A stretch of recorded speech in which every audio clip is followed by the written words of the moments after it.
Imagina que miras una foto, pero casi toda está borrosa.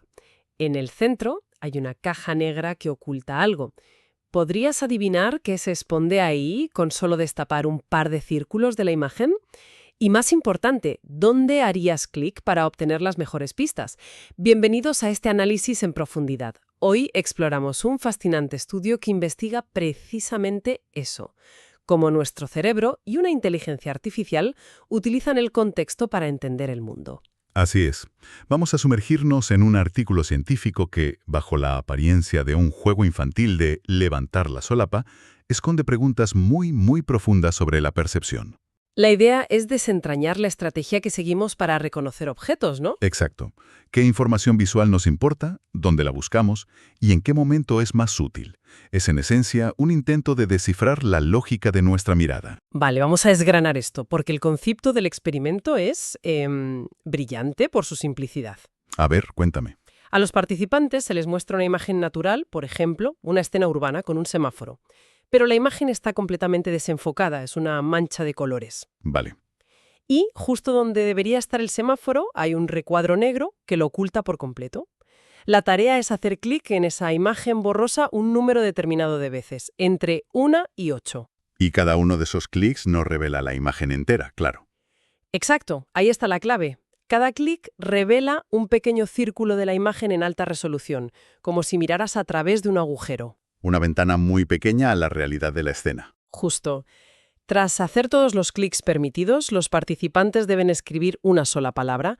¿Qué creen que hay detrás de ese recuadro negro?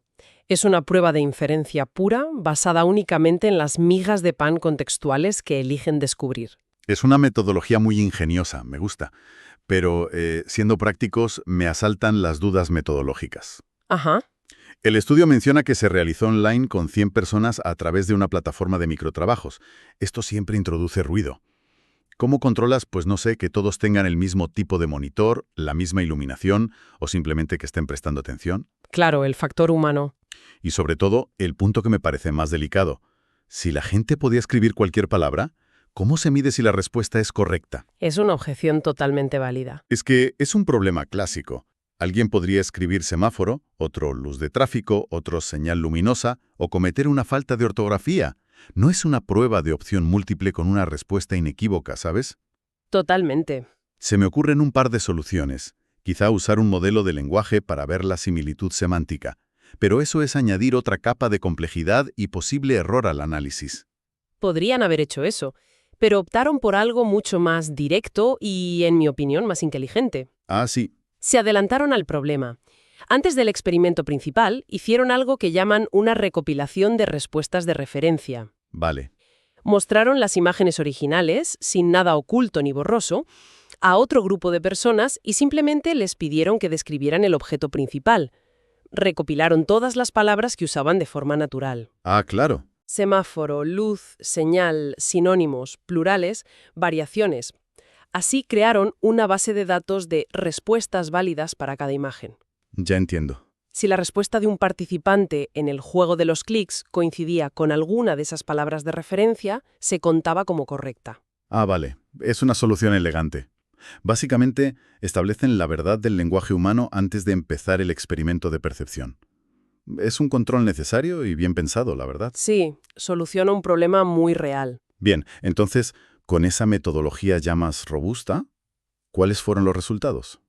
¿Qué tal se nos da a los humanos jugar a las adivinanzas visuales con información tan limitada? Ojo con los datos que son muy reveladores y cuentan una doble historia. Con un solo clic, con solo una pequeña ventana a la realidad de la imagen, los humanos acertaron el 36,7% de las veces. Que no está nada mal si lo piensas. Con una sola pista visual, adivinar el objeto correcto de entre miles de posibilidades, más de un tercio de las veces. Es bastante. Exacto.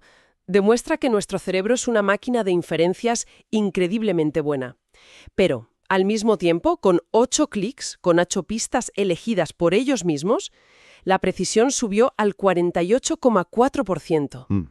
Y aquí está la otra cara de la moneda. Incluso dándonos 8 pistas, fallamos más de la mitad de las veces. O sea que no es magia. Para nada. Esto nos dice que nuestra percepción es un trabajo de detective con información muy limitada y a menudo el caso queda sin resolver. Y aquí es donde la cosa se pone aún más interesante. Los investigadores no se quedaron solo con el comportamiento humano. Claro, entra la IA. Crearon un modelo de inteligencia artificial, al que llamaron ClickNet, para realizar exactamente la misma tarea. La idea era ver si una máquina podía aprender no solo a reconocer un objeto, sino a pensar visualmente como un humano. A desarrollar una estrategia para buscar pistas, vaya. Justo.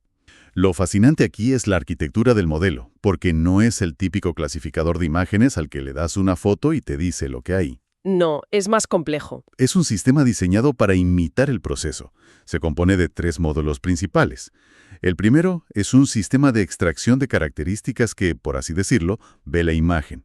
Para esta parte usaron una red llamada BGG16. Que no es una elección al azar, ¿no? Para nada. BGG16 es como un estándar de oro en la industria, un ojo de confianza en el mundo de la IA, conocido por su habilidad para reconocer formas, texturas y patrones básicos. Es una base sólida. Vale. Pero la magia no está ahí. La magia está en el segundo módulo, el de atención. Su trabajo no es reconocer el objeto final, sino decidir dónde hacer el siguiente clic.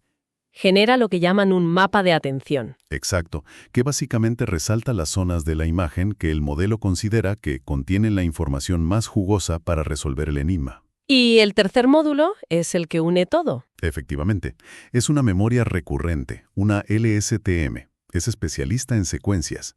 Piensa en cómo nuestro cerebro recuerda el principio de una frase para entender el final. Sí. Pues una LSTM hace algo parecido pero con los clics. No olvida la primera pista cuando ve la segunda, sino que las combina para construir una comprensión más completa a lo largo del tiempo. Claro, la decisión del tercer clic depende de lo que vio en el primero y en el segundo. Justo. Es la gran diferencia. No se limita a mirar la foto revelada al final, sino que aprende un proceso, una estrategia de búsqueda de información secuencial. Es dinámico. Se suele usar mucho el término inspirado biológicamente, pero a menudo es solo una etiqueta de marketing para que suene más avanzado. Ya. La verdadera prueba de fuego es si su comportamiento se parece al humano, no solo su diseño en un diagrama. La pregunta clave es, ¿dónde decidía hacer clic la máquina? ¿Se fijaba en los mismos detalles que las personas?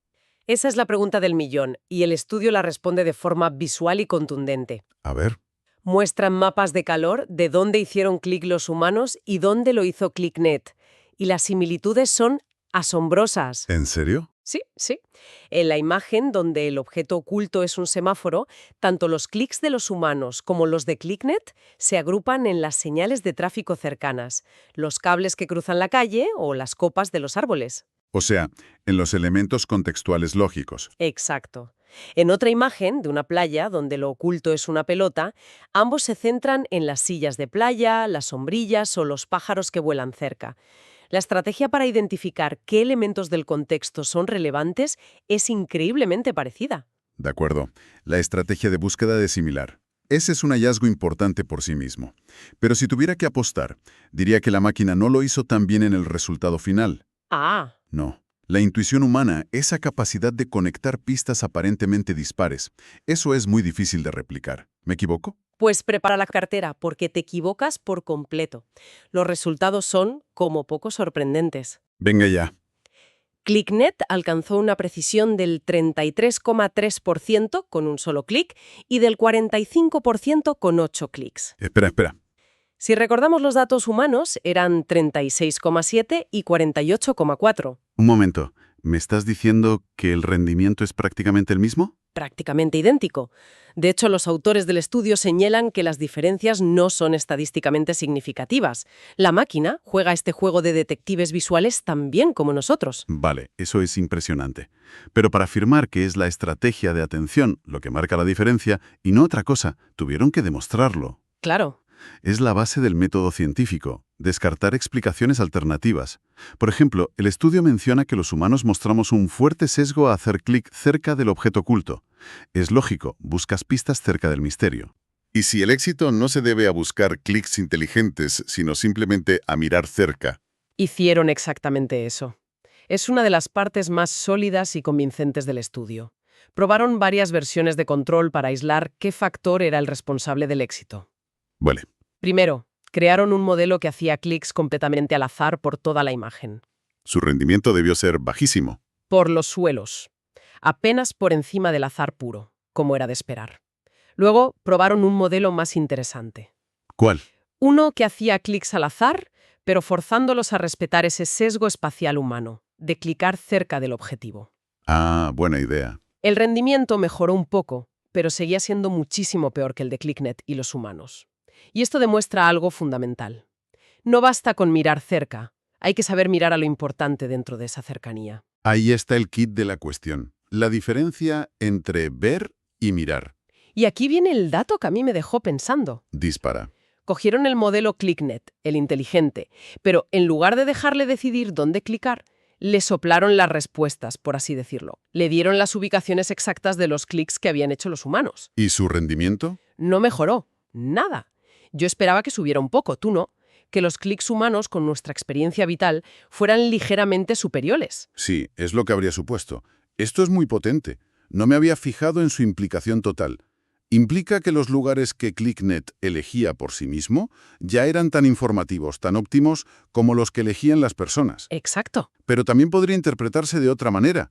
Quizá no es que la IA sea tan óptima como los humanos, sino que ambos, humanos e IA, hemos llegado a un óptimo local. ¿A qué te refieres? Es decir, una buena estrategia, pero no necesariamente la mejor estrategia posible. A lo mejor hay una forma totalmente distinta de buscar pistas que ni nosotros ni la máquina hemos descubierto. Es una perspectiva interesante, que hemos convergido en la misma solución suficientemente buena. Pero eso no quita que el modelo haya aprendido una estrategia de muestreo de información genuinamente parecida a la humana. No, no se lo quita. El dónde es fundamental. Pero me pregunto si no es solo dónde miras, sino a qué estás mirando. ¿Importaba si el contexto era rico en detalles o era solo un fondo vacío? ¿Analizaron esa calidad de la información? Totalmente. Y eso nos lleva directamente al qué. El qué se refiere a la calidad y la cantidad del contexto. Los resultados aquí son bastante intuitivos. A ver, Analizaron lo que llaman la relación contexto-objeto, que es básicamente cuánto fondo hay visible en comparación con el tamaño del objeto oculto. A mayor área de contexto visible, mayor precisión, tanto para los humanos como para el modelo. lógico. Más información disponible lleva a mejores decisiones. ¿No hay mucha sorpresa ahí? Cierto, pero donde sí hay un matiz interesante es en la calidad de la información. Los errores de ClickNet eran razonables. Razonables. Sí.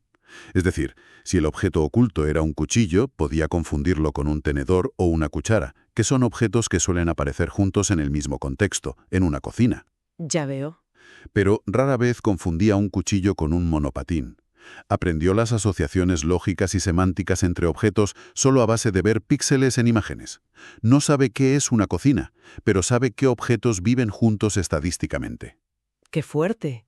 Y eso nos lleva al cuándo. Lo que nos lleva al cuándo. Y aquí es donde esa memoria, la LSTM, entra en juego, porque hacer sentido del qué a lo largo del tiempo requiere recordar lo visto anteriormente. Claro. El hecho de que ClickNet superara con creces a los modelos de control que no tenían memoria demuestra que el proceso de acumular conocimiento secuencialmente es vital. No es lo mismo ver 8 pistas a la vez que ir descubriéndolas una a una y construir un relato mental. La memoria de lo que ya has visto es crucial para decidir qué quieres ver a continuación y para integrar todas las piezas del puzzle. Exactamente. Entonces, si lo resumimos, ¿qué hemos descubierto en este análisis? Un experimento ingenioso, basado en un juego de niños, nos ha mostrado cómo el contexto es absolutamente clave para la percepción visual. Desde luego. No es solo ruido de fondo que nuestro cerebro ignora, es la fuente principal de pistas que usamos para inferir lo que no vemos directamente. La lección principal para mí es que el razonamiento visual es un proceso activo, estratégico y temporal. Tanto para nosotros como para esta IA importa el qué, la calidad del contexto, el dónde, la búsqueda activa de pistas, y el cuándo, la integración de esa información en el tiempo. Totalmente. Pero lo más destacable, y casi inquietante, es que un modelo de inteligencia artificial pueda aprender una estrategia de búsqueda visual tan sofisticada y parecida a la humana sin haber sido explícitamente programado para ello. Solo a base de ensayo y error con el objetivo de acertar una palabra. Justo. Y no solo aprende la estrategia, sino que con ella alcanza un rendimiento prácticamente humano en una tarea de razonamiento contextual que, como hemos visto en las cifras, no es nada sencilla ni para nosotros. Esto nos deja con una idea interesante para reflexionar que va más allá del propio artículo. A ver. Los seres humanos aprendemos las relaciones entre los objetos a través de una vida entera de interacción física con el mundo. Sabemos que un semáforo está en una calle, porque hemos caminado por calles, hemos conducido coches, hemos visto la lluvia caer sobre el asfalto. Hemos vivido en el mundo tridimensional. Exacto. ClickNet, en cambio, aprendió estas mismas asociaciones analizando únicamente las estadísticas de coocurrencia de píxeles en miles de imágenes estáticas, en 2 dimensiones. Esto plantea una pregunta fundamental. ¿Qué parte de nuestra propia comprensión profunda del mundo es en realidad una forma extremadamente avanzada y eficiente de este mismo tipo de reconocimiento de patrones estadísticos? ¿Hasta qué punto nuestra aclamada intuición es solo un modelo predictivo masivo entrenado durante décadas? Es una idea que da vértigo. Gracias por acompañarnos en este análisis. Hasta la próxima.